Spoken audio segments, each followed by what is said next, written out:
Welcome to Shameless. Here we explore the transformative power of courage and action. Thank you for joining us today. If you've enjoyed our conversations and you want to have more insightful discussions and hear from other incredible guests, don't forget to hit that like button and subscribe to our channel. Your support helps us to grow and continue bringing this amazing content. Thanks for joining in and enjoy today's episode of Shameless Podcast. Oh, a lot of people, ask, were you always like this? The answer is yes. I was always the child that had a boldness and a level of confidence. I always tell people that I fear nothing but God. And you keep telling yourself that and you actually start to believe it. And that's the kind of person I am. It doesn't mean that I don't go through my own kind of fears or imposters. I do, but before long, I actually reconcile and say, no, we ain't going down that road. We're better than that. We are Mara, guys. Like, we don't succumb to fear.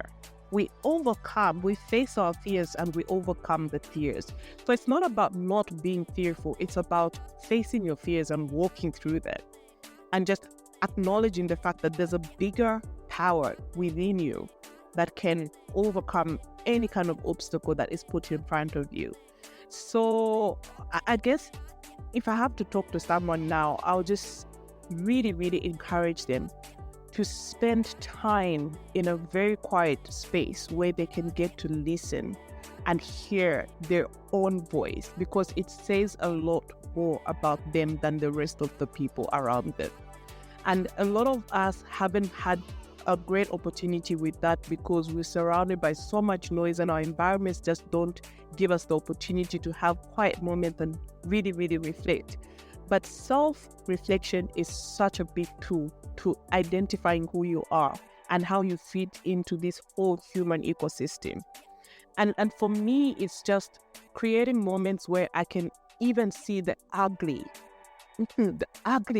Like, Mara, if I get feedback from someone, instantly human nature be like, oh, why would you want to say that about me? And then, like, you don't even I love you, right? But then I spend time. I go back and I spend some quiet time and I'm like, okay, that's feedback. Whether or not I like it, what was said? How much of that do I want to take? And whether true or not, why was that feedback given? Is there a different way that is there a different way that I could deal with matters like that? And then I just come to reconciliation where I'm like, okay, so that feedback, great as it was, it's not for me. Or, you know what? Very useful. I'm going to apply it. So again, it's not allowing so many people to define you, because if you allow people to define you, you will lose sight of who you are in your own eyes. You need to be able to define yourself. And if people are wrong about you, people are wrong about you. Don't be modest or humble, as we like to call it in Africa, where you allow people to define you.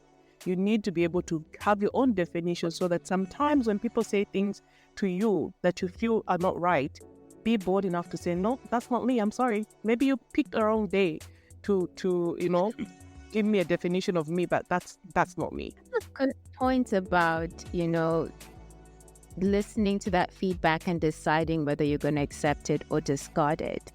Now, I really want to dig into that specifically around when you initially get that feedback. How do you feel, especially if it's negative feedback? Because I think positive feedback, endorphins kick in, even if you are a humble person. But when it's negative feedback, what's your instinctual reaction to the getting negative feedback? So I think the first thing that I've learned something. One, I need to check who's giving me the feedback, right? Mm-hmm. Intent is such an important thing when you're collecting data about yourself or others. What's the intent? What is the motive behind them giving me this feedback? So firstly, I'll check who's giving me the feedback.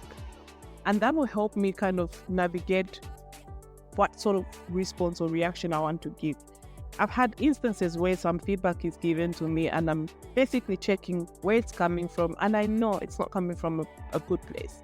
It's just being given because, right? And I'm like, unfortunately, I do not have the time or the energy to give you a reaction I will just pass, right? And then there are times when feedback is given to you from people that, one, you respect, two, people that have got experience, and you really want to pay attention and to take time and listen.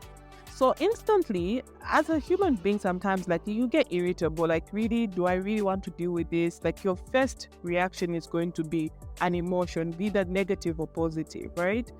But immediately, do not stay in that realm of feelings. Immediately start calculating how much of it you want to really harbor and how much of it you want to process, and also just decide if it's even worth processing. Don't forget to like, subscribe, and share as we embark on our mission to impact 1 million African lives by 2026. This podcast is brought to you by Transformation Leader. You can follow us at www.t4leader.com.